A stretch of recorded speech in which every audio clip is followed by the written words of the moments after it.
નમસ્કાર મિત્રો, સ્વાગત છે આપનું ડેલી એમસીક્યુ ટેસ્ટ ભાગ 4માં। વિદ્યાર્થી મિત્રો, આપણે દરરોજ કોમ્પ્યુટર, બંધારણ અને ગુજરાતી સાહિત્યના મોસ્ટ આઈએમપી પ્રશ્નો કવર કરીએ છીએ, જેમાં આજે ભાગ 4 જોવાનો છે। ભાગ 1, 2 અને 3 જો ના જોયા હોય તો ડિસ્ક્રિપ્શનમાં લિંક આપેલી છે, જો જોઈ લેજો। તો સમયને માન આપી શરૂ કરીએ આજે ભાગ 4। જોઈએ પ્રશ્ન નંબર 1 કે નીચે આપેલ વિધાનોમાંથી સાચા વિધાનો જણાવો। વિધાન એ, અંદાજ સમિતિમાં કુલ 30 સભ્યો હોય છે। વિધાન બી, આ સમિતિમાં માત્ર લોકસભાના સભ્યોનો સમાવેશ થાય છે। વિધાન સી, અંદાજ સમિતિને સ્થાયી મિતવ્ય સમિતિ કહે છે। વિધાન ડી કે આપેલ તમામ। કયા વિધાનો સાચા છે? આપણે સાચું વિધાન શોધવાનું છે મિત્રો। તો આપણો જવાબ રહેશે ઓપ્શન ડી, આપેલ તમામ। એટલે કે અંદાજ સમિતિમાં કુલ 30 સભ્યો હોય છે અને અંદાજ સમિતિમાં માત્ર લોકસભાના સભ્યોનો સમાવેશ થાય છે અને અંદાજ સમિતિને સ્થાયી મિતવ્યયી સમિતિ પણ કહે છે। જોઈએ નેક્સ્ટ પ્રશ્ન।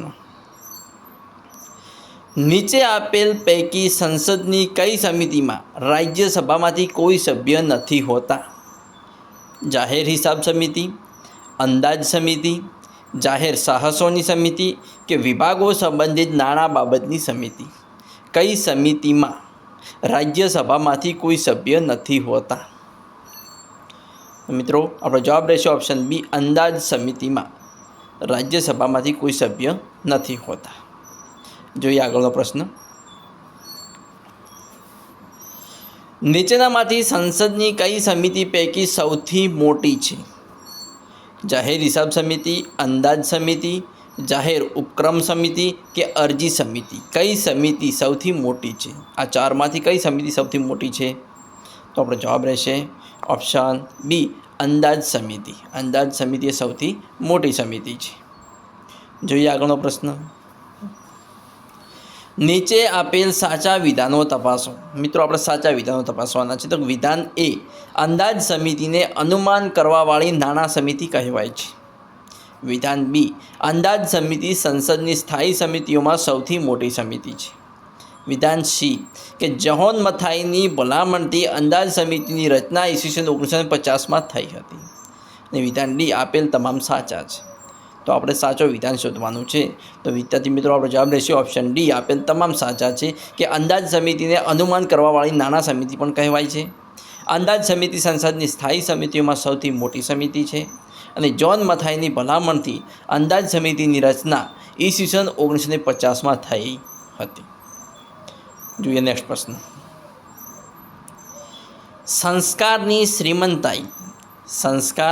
શ્રીમંતાઈ કૃતિના સર્જક કોણ છે?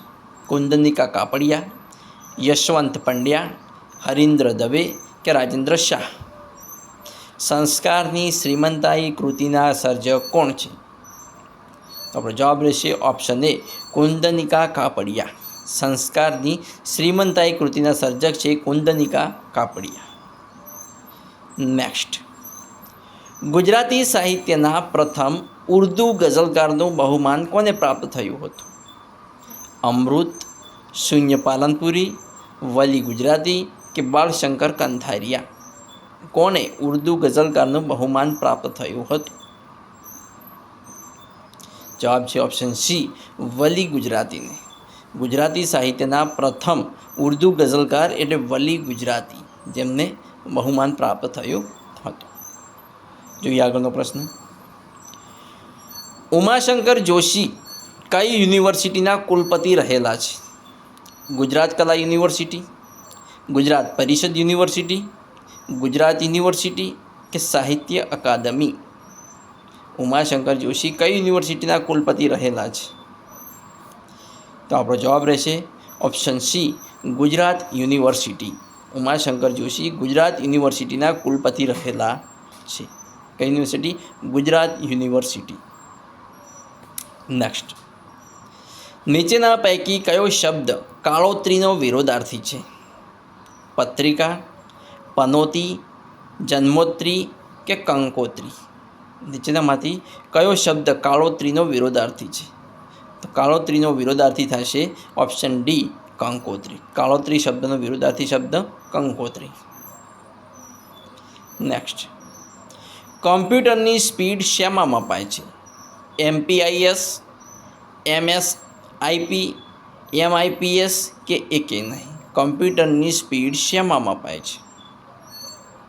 તો આપણો જવાબ રહેશે ઓપ્શન સી, MIPSમાં. કમ્પ્યુટરની સ્પીડ MIPSમાં મપાય છે. MIPSનું ફૂલ ફોર્મ જોઈએ તો કે મિલિયન ઇન્સ્ટ્રક્શન પર સેકન્ડ. મિલિયન ઇન્સ્ટ્રક્શન પર સેકન્ડ. MIPSનું ફૂલ ફોર્મ શું છે? તો મિલિયન ઇન્સ્ટ્રક્શન પર સેકન્ડ.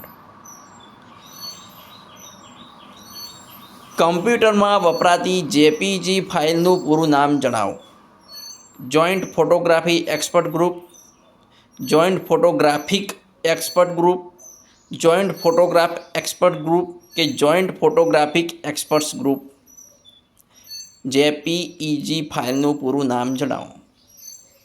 મિત્રો, આનો જવાબ તમારે કમેન્ટ બોક્સમાં જણાવવાનો છે. જે પણ વ્યક્તિનો સાચો જવાબ જણાશે તે વ્યક્તિનું નામ નેક્સ્ટ વિડીયોમાં જાહેર કરવામાં આવશે. તો જલ્દીથી જવાબ કમેન્ટમાં દર્શાવો મિત્રો કે JPEG ફાઇલનું પૂરું નામ શું છે.